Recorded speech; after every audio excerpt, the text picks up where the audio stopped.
way.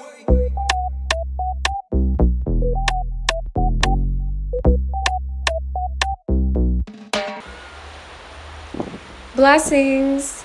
My name is Alexis Aquia, and welcome to Geniebotanica, a craft studio and native market that preserves ancestral art and plant medicine in the African diaspora.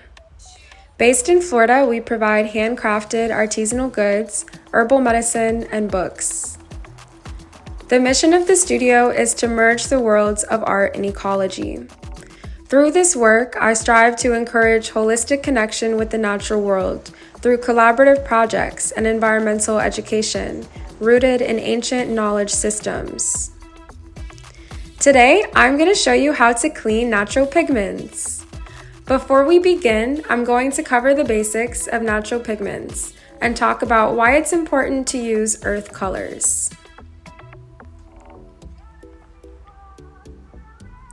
In ancient civilizations, buildings were painted on wood and stone. Everything was covered in color. Artisans documented their environment, cultural traditions, and values through art. They sourced their colors from living matter in the ecosystem, such as plants, clay, stones, and shells. Nature provided all of the materials they needed to work with. In modern times, it's beneficial for us to make art using an earth-based, sustainable color palette with materials that are easily accessible and ethically sourced. Most commercial paints in mainstream art supply stores are derived from earthen clays and soils, like burnt umber and yellow ochre, which are common oil paints that are used by professional painters. However, even though the ingredients for these paints come from natural sources, they often contain chemicals that are harmful for the environment and our health. Pigments are the heart of paint. Many pigments are clay-based. They range in color from the darkest black to bright red to creamy white. You can find a variety of colors in different places like roadside construction sites in urban cities, mountainous hillsides, beaches, and riverbeds. When we harvest clay and stone from our local environment for painting, it's important to wash them first to remove extra dirt and debris. Here's how to wash natural pigments. For this activity, you will need the following materials: pigment, a glass jar with a lid, coffee filters, and an optional mortar and pestle. Depending on how much paint you want to make, you can use as many jars as you'd like. For this activity, I'm using 3 jars that I recycled from tomato sauce. Fill your jar about 1/3 to 1/2 full with clay. It's okay if there are clumps. You don't need to break it down into a fine powder until after it's been cleaned. The water will help break it down anyways. I harvested this beautiful red clay from a local construction site in downtown Tallahassee, Florida. The native soil here is abundant with red clay, and it's perfect for making art. Because we're in a tropical region here in Northeast Florida, the majority of our soils are composed of sand, which has large particles from minerals like limestone, mica, and quartz.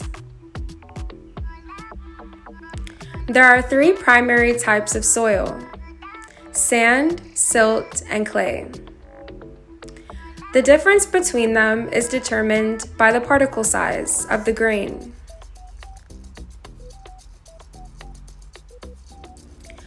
The type of soil that you harvest from your local region for your paint making will determine your ability to grind it into a fine powder later on. Natural pigments sourced from stone in urban areas reflect the surrounding ecology of the road and the colorful secrets that are hidden beneath concrete. If you happen to spot colored stones or soils while going for a walk, a hike in nature, or driving around, Take advantage of the moment and bring some stones home with you. After the jars are filled with clay to your liking, no more than halfway, soak them with fresh water and pour up to the top. I'm using tap water. You can also use spring water, purified water, or rainwater. Label the jars with the type of pigment, the location where it was sourced, and today's date. Then place the jars in a spot where they won't be disturbed.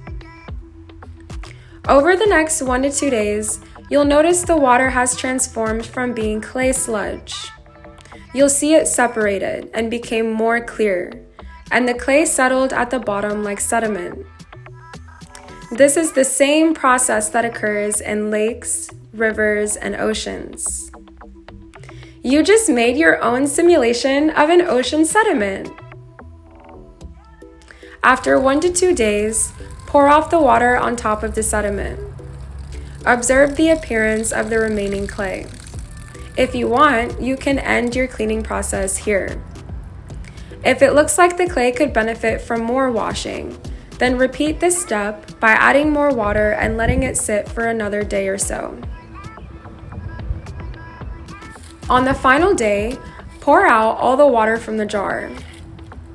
Now it's time for your clay to dry so it can be used as a paint pigment. For the drying process, you will need coffee filters. I usually use 2 filters at a time. Make sure to put them on a surface that can get a little wet or messy, because the remaining water in the clay will soak through the filter and drip out the bottom. Scoop the clay onto the filter and place it somewhere that has good airflow. It could be outdoors or indoors. When it dries, it becomes cakey and crumbly. This is when you can grind it into a fine powder with your mortar and pestle. And there you go! You have a cleaned pigment that's ready for painting. To learn more about how to make your own paint from natural and ethical materials, watch the next video. Visit our website at www.geniebotanica.co to learn more about the craft studio and shop our native market. We have ink paints, crystal jewelry, herbal remedies, and books. You can follow us on Instagram at geniebotanica and subscribe to the newsletter linked in the description box down below. Thank you for watching, and I'll see you soon.